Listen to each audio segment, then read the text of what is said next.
अखिलेश भैया तेरे नाम जवानी मेरी कुर्बान। मेरी जवानी है कुर्बान। अब जवानी अखिलेश भैया के नाम पर कुर्बान होगी तो देश का हो गया क्या। तब से जनतांत्रिक तरीके से जंग कर रहा हूँ, इसलिए कहता हूँ। लेकिन अब लोगों को लगता होगा कितना कि साल हो गया आपको प्लास्टिक यूज नहीं किया आपने घर के लोगों? 25 साल का तो रिकॉर्ड है हमारे पास। लिंक ये बचवा जब लड़ाई हुई तो अपने पीछे में तो नहीं रही, तो कर्नल यमन राय ने कहा ये माई ये अगवा जे फौजी रही वहू के तो माई है सोचे। फिर कहा ये माई तिरंगा में लिपटे के सौभाग्य से इसको खोल लेता हूँ। हाँ। थोड़ा प्रदर्शन भी हो जाए। मोदी मोदी मोदी मोदी मोदी मोदी। बेटा का जमीर मर गया है, वो कुछ और नहीं सोचता।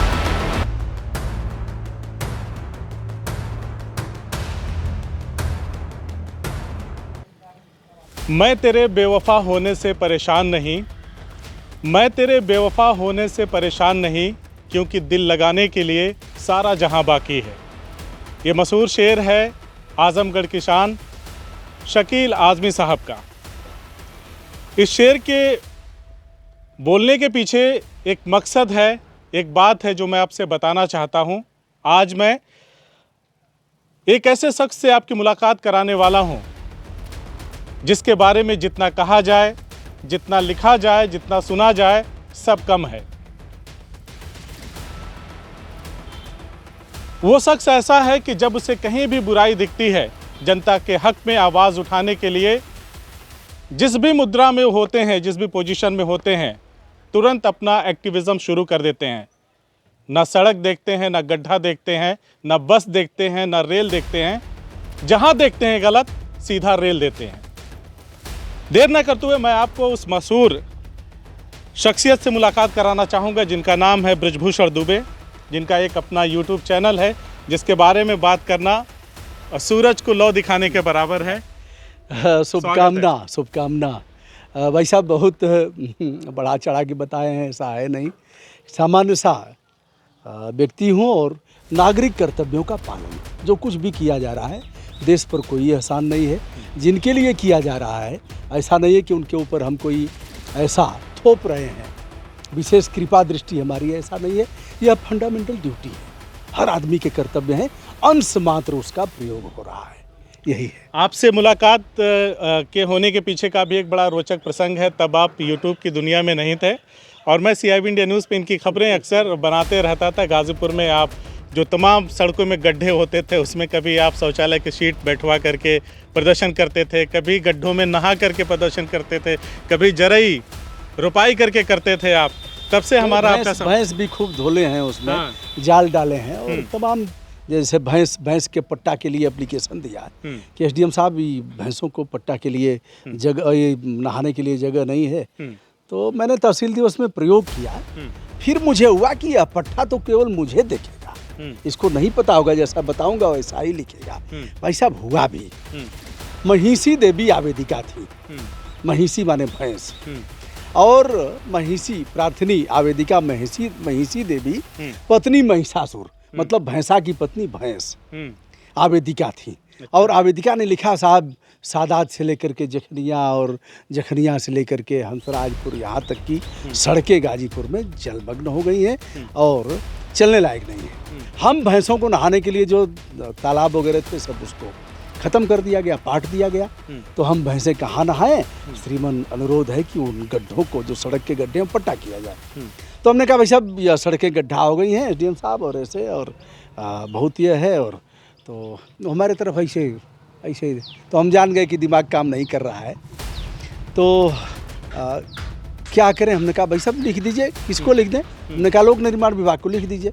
लिख दिया, लोक सहायक अभियंता लोक निर्माण विभाग, और जांच कर प्रकरण की कार्रवाई करते हुए निस्तारण कर। चढ़ भी गया साहब, निस्तारण भी हो गया। तो यह है, यह 1.5 फुटवा है, यहाँ से यहाँ तक देखेंगे। तो ये एक जनतांत्रिक कार्यक्रम था, समस्या पर दिखाने का, ध्यानाकर्षण का और समाधान कराने की दिशा में एक उच्चतम प्रयास था जो गांधी बाबा ने रास्ता दिखाया। अब यही है, फिर मैंने जिला योजना में भी दिखाया कि यह साहब ये आपका एसडीएम है। मिनिस्टर थे, कई मिनिस्टर थे, कैबिनेट मिनिस्टर थे, शासन के मिनिस्टर थे। पूर्ववर्ती सरकार का हाल है। अब बाबा चलने दीजिए, बाबा चलने दीजिए। सांसद थे, बाबा चलने दीजिए। हमने कहा ठीक है, पोल पास के उसको ठीक करिए। एसडीएम और भी लिखे। हाँ, यह महिषी विवेक है, तो वैसा ही करेगा। तो इस तरह से भाई साहब मैं ये जानना चाहता हूँ कि जैसे जब आप तो मतलब आपके शरीर में मतलब एक बूंद एक्टिविज़म वाली है और जनता के लिए करते हैं या अपने नैतिक कर्तव्यों का बोध है आपके मन में, तब उसके लिए करते हैं। जैसे जब आप यूट्यूब की दुनिया, इंटरनेट पे नहीं आए थे, सोशल मीडिया पे नहीं आए थे, तब अब मैं अपनी बातों को कितना आप लोगों तक पहुंचा पा रहे हैं, उसमें ये जो संसाधन आपसे जुड़े हैं, अब कितने व्यापक स्तर पर आप अपने चीज़ों को, अपने जो आपके उद्देश्य हैं समाज को जागरूकता के प्रति आप करते रहते हैं, उसको कितना फैला पाएंगे? वसीम भाई, एक तो बधाई दूंगा, बहुत बहुत शानदार सवाल आपने किया है, जिसके उत्तर की दिशा में लोग लग जाएं। अब समय बड़ा कम है जी। और हिमालय को फूंक डाला लोगों ने, नदियों का नाश कर दिया लोगों ने, कूड़ा कचरा फेंक करके उसी में नाले बहवा करके स्कूल का नाश कर दिया। यह धू धू करके चल रहा है, धरती गर्म होकर के लगातार गर्म हो रही है और सूरज आग उगल रहा है, प्रतिपल आग उगल रहा है, पारा लगातार चढ़ता जा रहा है। ग्लेशियर पिघल करके एक दिन महानगर डूब जाएंगे जी। क्योंकि जो हिमनद पिघलते थे तो उतना पानी आता था जितनी ज़रूरत होती थी।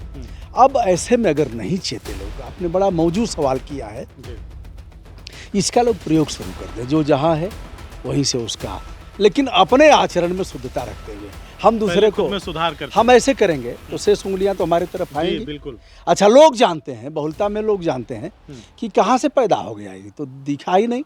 अब बेटा, जो देखने वाले हैं उनको कह रहा हूँ, उनका जब जन्म नहीं था तब से यह काम कर रहा हूँ। फिर दोहरा करके कह रहा हूँ, जब बाबा का जन्म नहीं था इस क्षेत्र में, हमसे बहुत उम्र में बड़े हैं, आदरणीय प्रधानमंत्री हैं, देश के प्रधानमंत्री हमारे भी, लेकिन जब इस क्षेत्र में उनका जन्म नहीं था, एक बार भी उन्होंने पॉलीथीन का कचरा और ग्लोबल वार्मिंग और ऐसे विषय पर उनका, चाहे प्रदेश के बाबा का कोई कमेंट नहीं आया होगा। तब से लिखा पढ़ी कर रहा हूँ, तब से जनतांत्रिक तरीके से जंग कर रहा हूँ, इसलिए कहता हूँ। लेकिन अब लोगों को लगता होगा कि साल हो गया आपको प्लास्टिक यूज़ नहीं किया अपने घर के लोगों? 25 साल का तो रिकॉर्ड है हमारे पास। 25 साल से जो लिखा पढ़ी किया हूँ रिकॉर्ड है। भले ही झिंगुर चाट दिया है, लेकिन उसका रिकॉर्ड है। हम अक्सर देखते हैं कि आप झोला लेके सब्जी लेने जाते हैं, लोगों से आह्वान भी। सब्जी नहीं, लोगों के घरों से कपड़े, हजारों हजार पैंट शर्ट और ये सब कपड़े मांग करके उसे अपने हाथ से धुलना, उसके झोले सिलवाना, लोगों को बांटना, सब्जी मंडी में जा करके बांटना, लोगों से अनुरोध करना, हाथ जोड़ना और अपने आचरण में शुद्धता रखना। इसी पे आपसे एक मेरा सवाल है आपसे कि जैसे आपने देखा होगा कि प्लास्टिक जब बैन किया गया, पॉलीथीन बैन किया गया, तो हमने तमाम तरफ देखा, तमाम ज़िलों में, तहसीलों में, वहाँ के एसडीएम और डीएम जाते थे, जो खुदरा व्यापारी थे उनका गला पकड़ करके उन पे फाइन लगा करके इतिश्री कर लेते थे। लेकिन जो उनके बाप हैं, जो प्रोडक्शन करते हैं पॉलीथीन का, उन पे क्यों सरकार बैन नहीं लगाती, उनको क्यों नहीं पकड़ती? फैक्ट्रियाँ उनके पाहुन की हैं, पाहुन की हैं, पूर्ववर्ती सरकार के पाहुन की हैं, वर्तमान सरकार के पाहुन की हैं। फैक्ट्रियों पर यह अंकुश नहीं लगाएंगे, यह गंदे लोग हैं, इनकी यही प्रवृत्ति है, यह मानेंगे नहीं, यह देश को फूंक करके। अभी मैं चित्रकूट से आ रहा हूँ जी, देखा मैं, चित्रकूट से आ रहा हूँ जी। सरजू नदी है जी, नाश कर दिया उसका, कोई जानता ही नहीं, सभी लोग सरजू। अरे चलिए साहब, बनारस में चलता हूँ, बनारस में 2 नदियाँ, पवित्र नदियाँ हैं, वरुणा और असी। वरुणा धन असी बराबर वाराणसी, दोनों के बीच में वाराणसी बसा है, नाश कर दिया। असर नहीं है कहने का। जब आदरणीय प्रधानमंत्री जाए तब मैं कूद करके किया, इसलिए ऐसा कोई था नहीं कि इनको नीचा दिखाना है। आप भक्त कहेंगे, भक्त से अभिप्राय जिन लोगों ने अपना विवेक गिरवी रख दिया है, वह केवल यस मैन है, yes man. Sir sir sir sir, कूद जाओ सर, निकल जाओ सर, गरिया दो सर, मार दो सर, माँ बहन कर दो सर, गालियां भी देते हैं, यही सिखाया। सरकार विरोधी मतलब कहते हैं कि आप सरकार के खिलाफत करते हैं, दिन भर। नहीं, सरकार की खिलाफत नहीं, सरकार की खिलाफत नहीं, यह देश विरोधी है। देश मोदी हैं, देश प्रधानमंत्री से ही देश है, वो अभी इसी देश के हैं जी, बिल्कुल ऐसा कहना है, वो अभी इसी देश के हैं जी। संविधान ने उनको भी बनाया है, संविधान ने हमको भी बनाया है। और देश का जो सबसे पवित्र ग्रंथ है लोकतंत्र का, उसी से हम भी संचालित हैं, उसी से वो भी संचालित है। लेकिन अब यह है कि भैया ये तो हिंदुत्व विरोधी है, राष्ट्र विरोधी है, या तो गंदी प्रवृत्ति का है, इसको तो अच्छा लगता ही नहीं। अब यही अच्छा लग रहा है, पॉलीथीन पर उनके पाहुन की फैक्ट्रियां हैं, प्रतिबंध नहीं लगेगा। आज से थोड़ा ही कर रहा हूँ साहब, जिला पंचायत में था, जिला योजना में था, ललकारा, डीएम ने माफ़ी मांगा, ऐसे थोड़ा ही है। फिर कुल्हड़ आया, हमारी छोटी औकात है, नहीं मानेंगे, हमारी आवाज़ जा रही है वसीम भाई। ऐसा नहीं है कि चित्रकूट की आवाज़ नहीं गई है, ऐसा नहीं है कि अलकनंदा मंदाकिनी में दिखाया है कूड़ा, ऐसे ऐसे डाल रहे हैं कूड़ा। तो जहाँ से इन नदियों का जन्म हुआ है, जो उद्गम स्थल है, वहाँ से लेकर के और जहाँ नदियाँ कहीं जाकर के संगम के रूप में, प्रयाग के रूप में, जहाँ इनका वजूद स्थापित हो रहा है, जहाँ त्रिवेणी के रूप में, उन नदियों में इन लोगों ने कूड़ा कचरा मल मूत्र डाला, सब ठेल दिया और चल रहा है साहब। वहीं लगा है कि स्वच्छता अभियान। अब शर्म नहीं है साहब, क्या करें। लोगों को लगता है कि ठीक है, जिसको जो कहना होगा, माई बहन भी करेंगे तो भी सुधार होना चाहिए, वो कर दें माँ बहन, कोई बात नहीं है, वो ठीक से गरियाएं जितना करना हो, वो मार दें कहीं घेर के, तब भी चलेगा, सुधार होना चाहिए। पिटा जाएंगे तो क्या तो एक सवाल सर मैं ये पूछना चाहता हूँ आपसे, तो जब तमाम इस तरह की विसंगतियाँ हैं तो फिर सुधार कैसे होगा? क्योंकि आवाज़ और सच की आवाज़ उठाने वाले आप जैसे बहुत कम लोग हैं, और कैसे सुधार होगा? आखिर जनता सुनती क्यों नहीं? ब्रदर बहरे कान सुनेंगे। जिन आंखों पर चश्मा चढ़ा हुआ है वो चश्मा हटेगा। जो हरा हरा दिखाई दे रहा है, वो सब कुछ हरा दिख रहा है, सब लग रहा है कि राम राज्य है साहब। तो आप कुछ मेढक के अंदाज में, अगर मेढक की बात किया जाए, मेढक बड़ा काम का है, और मेढक पर्यावरण का मित्र है। मेढक वहीं रहता है जहाँ मच्छर पैदा होते हैं, मच्छर को खाता है, लार्वा खाता है, और मेढक टर टर करता है। हम लोगों को भी लोग कहेंगे मेढक जैसा टर टर कर रहा है। तुम्हें नहीं पता बेटा कि मेढक बरसात में ही चिल्लाएगा, लेकिन बरसतिया में निकलेगा, बरसात में अपनी वजूद का एहसास कराएगा। तो मेढक की भी ज़रूरत है। हम लोग इस टर टर कर रहे हैं, तो बरसात आएगी, अच्छा समय आएगा, गर्मी से राहत मिलेगी, और फिर धान की खेती होगी, सब कुछ हरा भरा दिखेगा। तो मान लीजिए मेढक ही अगर मान लीजिए तो, लेकिन हम कुएं के मेढक नहीं हैं साहब। कुएं का मेढक, एक मेढक कुएं वाला था, एक समुद्र वाला चला गया उसी बेचारा कहीं से भटक करके। तो कहा कहाँ से आए हो? कहा समुद्र से। कितना बड़ा है? बहुत बड़ा है। कितना बड़ा है? करे बहुत बड़ा है। चुप। कितना? इतना है। एक बार कूदा। कहा नहीं और बड़ा है। फिर कूदा, फिर कूदा। इतना बड़ा है, इतना बड़ा, उसी कुएं में कूद रहा है। तो जो मेढक ब्रांड हैं, उनको तो पता है कि देश इतने में ही है। उनको ही हिंदू मुस्लिम और कश्मीर फाइल और यही सब लग रहा है। भाई साहब, समय इतना खराब आ रहा है, अगर नहीं चेते, अभी तो मान लीजिए अग्निवीर है, उसके बाद शिक्षा वीर है। मैं इसी पे आपसे सवाल लेना चाहता हूं कि जैसे हमारे देश में एक चीज़ हमेशा मतलब नियत समय पे होती है, तय समय पे होती है, और उसके परिणाम भी तय समय पे आ जाते हैं। इस देश में अब तक अगर देखा जाए शुरू से लेकर अब तक, तो सिर्फ चुनाव ही ऐसी चीज़ है, चुनावी प्रक्रिया ऐसी चीज़ है जो नियत समय पे होती है, उसके परिणाम भी घोषित हो जाते हैं। लेकिन अगर नहीं होता तो बच्चों की परीक्षाओं के परिणाम समय से नहीं आते, परीक्षाएं आगे पीछे कर दी जाती हैं। कहा जाता है कि शिक्षित बच्चा ही राष्ट्र की धरोहर है, राष्ट्र को आगे ले जाएगा। तो जिससे हमारी धरोहर, जिससे हमारा राष्ट्र आगे चलना है, उसी को आगे पीछे कर देते हैं। चुनावी प्रक्रिया इतनी अपने देश में है कि हर महीने कोई ना कोई चुनाव कहीं ना कहीं होता ही रहता है। तो आप क्या कहना चाहेंगे? क्या ये वक्त विध्वंसकारी नहीं रह गया है या हो गया है? आखिर कैसे समाधान होगा इन समस्याओं का?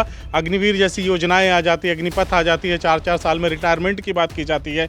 तो फिर अब तो जनता ये सवाल पूछ रही कि नेता क्यों एक ही बार में रिटायर नहीं हो जाते 4 साल में? मुख्यमंत्री क्यों एक ही बार में बनते 4 साल में रिटायर हो जाते? प्रधानमंत्री जी क्यों तीसरी बार प्रधानमंत्री का चुनाव लड़ेंगे या लोकसभा का चुनाव लड़ेंगे, वो क्यों नहीं 4 ही साल में रिटायर हो जाते हैं? इस पर आपका क्या पक्ष है?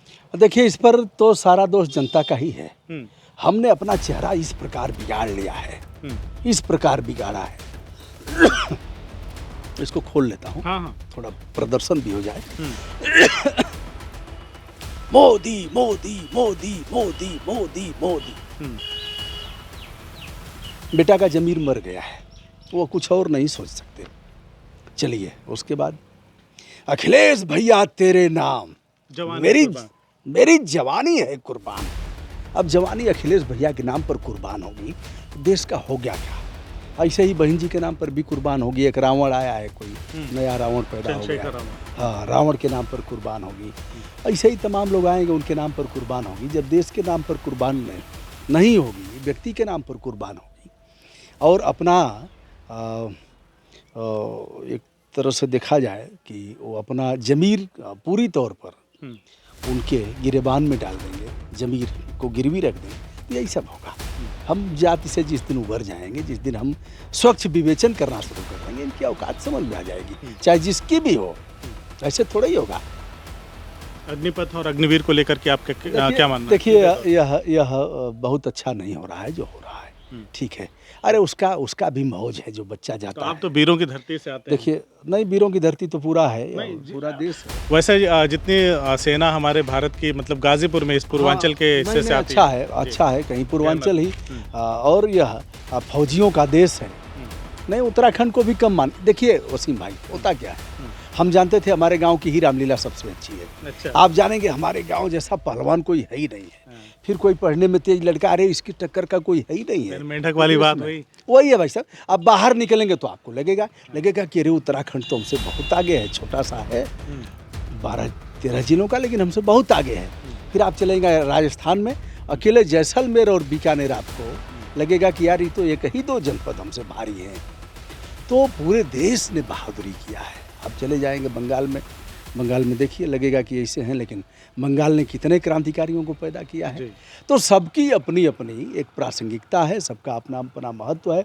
विषय पर आते हुए यह कहना है कि फौजी की एक तमन्ना होती है कि हम लेह लद्दाख भी जाएं, हम बॉर्डर पर असम में भी जाएं, हम अरुणाचल में भी जाएं, और हम देश के विभिन्न क्षेत्रों में। और आवश्यकता पड़ी, एक माँ हमसे बता रही थी कि उनके लड़के कर्नल यमेन राय जो शहीद हुए थे 26 जनवरी के बाद, 26 जनवरी को उनको बड़ा पुरस्कार मिला और 27 जनवरी को शहीद हो गए। तो उनकी माँ हमसे रो रो के बता रही थी, बड़ा हमारा आना जाना रहा, बता रही थी कि बचवा हमार कहला कि ये माई वह कहीं कि हम कहली कि ये बचवा जब लड़ाई हुई तो अपने पीछे में तो नहीं रही है। तो कर्नल यमेन राय ने कहा, ये माई जे अगवा जे फौजी रही वहू के तो माई यह सोचत हुई। क्या बात। फिर कहा कि ये माई तिरंगा में लिपटे के सौभाग्य सबके नाम मिलेला। क्या बात है। समझ रहे हैं ना। तो इनको क्या पता, जो 4 साल की नौकरी दे रहे हैं, उसी में ट्रेनिंग भी है, इनको क्या पता कि इस महंगाई में अपने एक छोटी बहन की शादी भी वो फौजी नहीं कर पाएगा। 11 लाख जो लेकर के आएगा, नहीं कर पाएगा। और नाम दे रहे हो अग्निवीर, चढ़ जा बेटा सूली पर। अग्निवीर, वीर माने बहादुर। तो चढ़ जा बेटा सूली पर, भला करेंगे राम। तो अब लोग जग रहे हैं, ऐसा नहीं है। इसी में शिक्षा वीर हो जाएंगे, उसके बाद परिचारिका वीर हो जाएंगे, उपचारिका वीर हो जाएंगे, और फिर तमाम तरह के वीर पैदा होंगे। और यह महावीर हैं। यह सदन नहीं चलेगा इनका, और पैसा लेंगे। 122 सांसदों को छोड़ करके इन लोगों ने, इन गंदे लोगों ने, कह रहा हूँ, गंदे लोगों ने पैसा लिया था, उस पर लड़ाई लड़ा। कलाम साहब के यहाँ लिखा, और लोकसभा स्पीकर को लिखा, अध्यक्ष को लिखा, उनको लिखा, राज्यसभा को पैसा वापस करने की बात हुई कि पैसा वापस करिए। 2000 रुपये एक दिन का भत्ता मिलता है, सदन चलेगा, सदन में प्रतिभाग करेंगे। गए ही नहीं थे सदन में झगड़ा किए थे और 2-2 हज़ार लिए। और बताएं आपको, सदन में भी उपस्थित हैं, इधर उनकी गाड़ी भी चल रही है।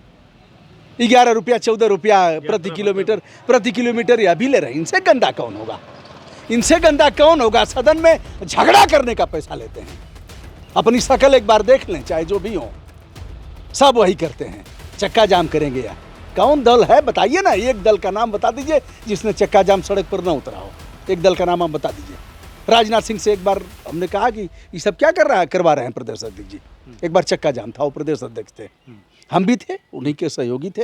हमने कहा ये सब क्या करवा रहे हैं, किसने अधिकार दिया आप चक्का जाम करवाएंगे। हम लोग जोर दिए बढ़िया से, हम और चंद्रशेखर सिंह थे, हमारे मित्र थे। मैंने कहा फंडामेंटल राइट है, ऐसे करके फंडामेंटल राइट है माननीय अध्यक्ष जी कि जो निकला है बस आप नहीं रुकवाएंगे, आप ट्रेन रुकवाएंगे। अध्यक्ष जी बेचारे चुपचाप, आज रक्षा मंत्री हैं, गृह मंत्री थे, चुपचाप मुलुर मुलुर देख रहे हैं, देहाती भाषा है, थोड़ा आनंद भी लेना चाहिए शब्दों का। अच्छा, मुझे ये बताइए कि सुन लीजिए, उसके बाद उन्होंने क्या कहा, राजनाथ सिंह जी को नमस्कार, और हमारी मुलाकात नहीं हो पाती है, एक गाड़ी में घूमे हम लोग, बहुत कुछ था।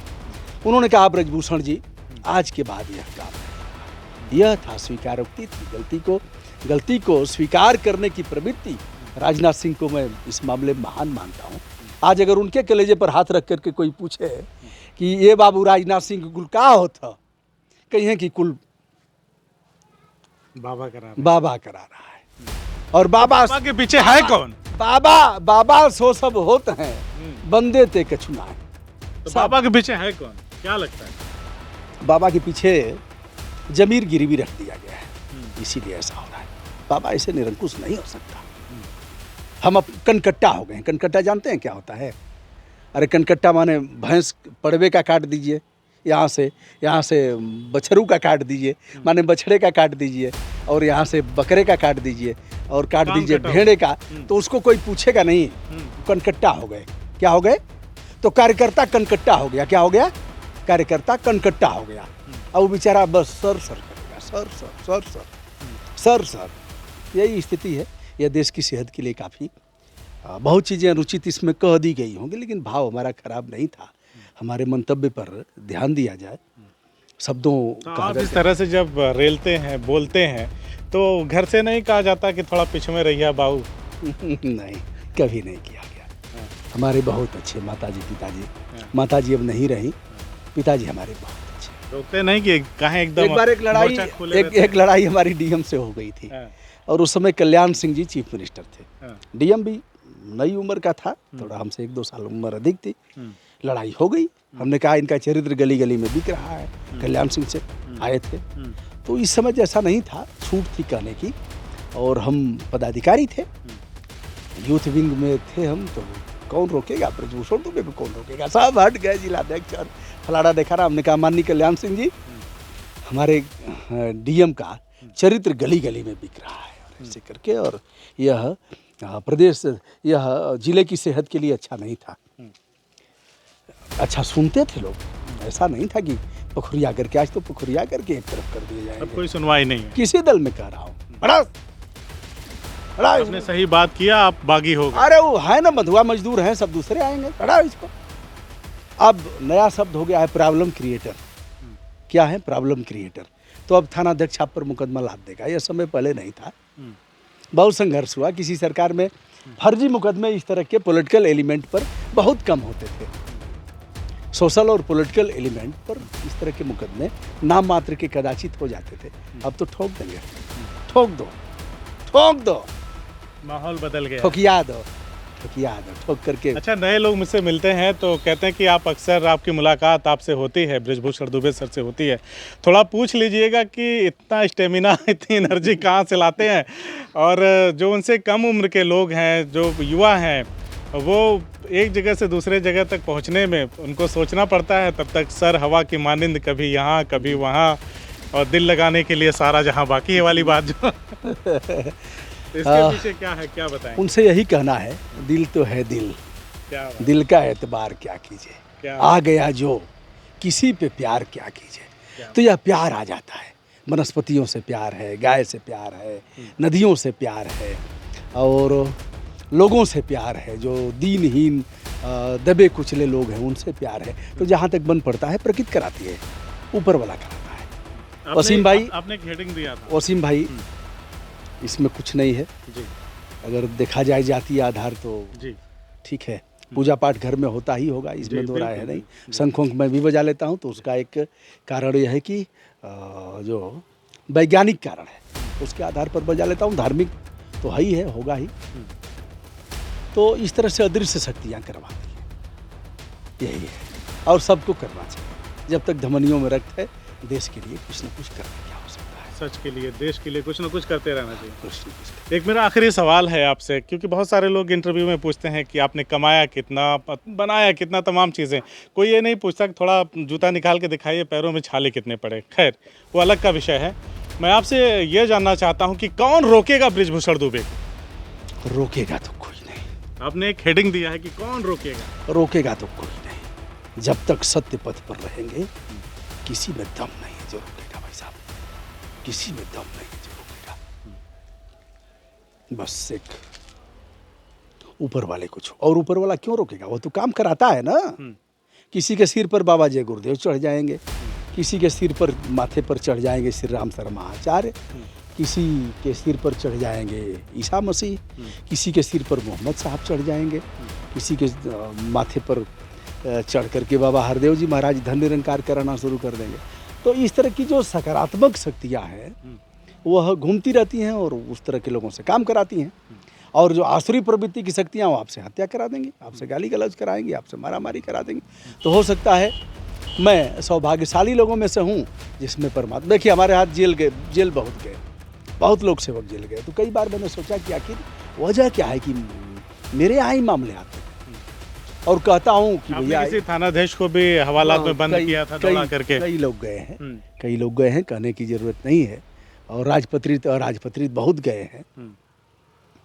तो बहुत सोचा गया, तो ये लगा कि ये ऊपर वाला निमित्त बनाया है, चल बेटा। और ऐसे आवाज़ आती है, ये भूत प्रेत और कोई चुड़ैल और इसका कोई खेल नहीं है, और न कभी हमको ये सब दिखाई दिए, लेकिन इस तरह से आवाज़ आती है और लगता है कोई कह रहा, चल बेटा चल कर, चल उठ करना है तुम्हें। ऐसे परमात्मा की सौगंध खा करके कह रहा हूँ भाई साहब, यही है। पता नहीं ये चैनल पर किसी के आ पाएगा कि नहीं आ पाएगा।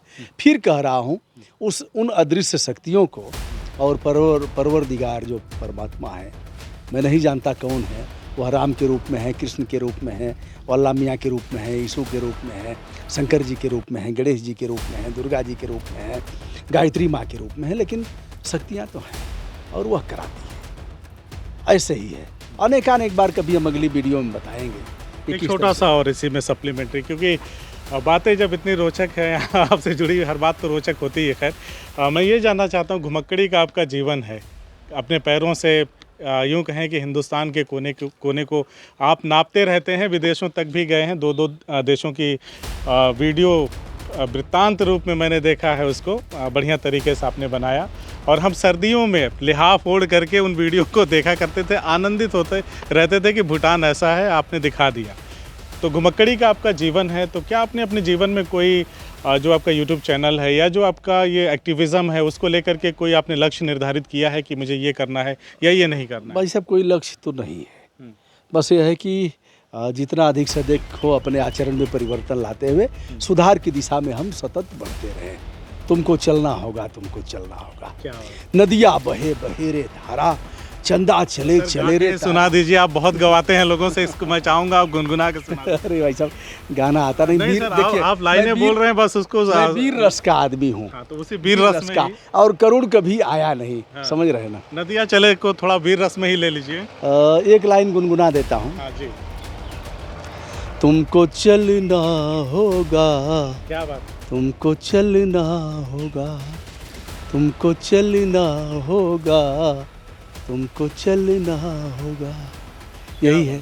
और यह लाइनें हैं, तू ना चलेगा तो चल देंगी राहें। आप अगर यह सोच रहे हैं कि हम चलेंगे आराम से, तो कोई इंतजार नहीं करेगा, चल देंगी राहें। हाँ, और हम जिधर भी चल पड़ेंगे रास्ता हो जाएगा, हम जिधर भी चल पड़ेंगे रास्ता हो जाएगा। क्या बात है। तो देखा आपने, हमने बात किया देश और दुनिया में मशहूर सोशल एक्टिविस्ट ब्रिजभूषण दुबे जी, और इनके यूट्यूब चैनल का क्या कहना। अपने तमाम ऐसी वीडियो देखी होंगी जो ज्ञान का सागर है, ज्ञान का भंडार है। हम लोग बहुत सीखते रहते हैं इनसे, और आगे भी बहुत कुछ सीखना है। इनके छत्र छाया में रह के बहुत कुछ सीखेंगे भी, क्योंकि हम लोग चाहते हैं कि समाज परिवर्तित हो, समाज की सोच बदले, देश की दशा और दिशा सही दिशा में तय हो। तो ऐसे लोगों का जो ये करते हैं उसको हमें फॉलो करने की भी ज़रूरत है। जो ये कहते हैं उसे हमें सुन कर के अपनी ज़िंदगी में आत्मसात करने की भी ज़रूरत है। तभी एक ना एक दिन ज़रूर बदलेगा भारत, हमारा ऐसा मानना। सर, हमसे बातचीत करने के लिए सादर आभार, मंगल कामना, वसीम भाई की जय हो, जय।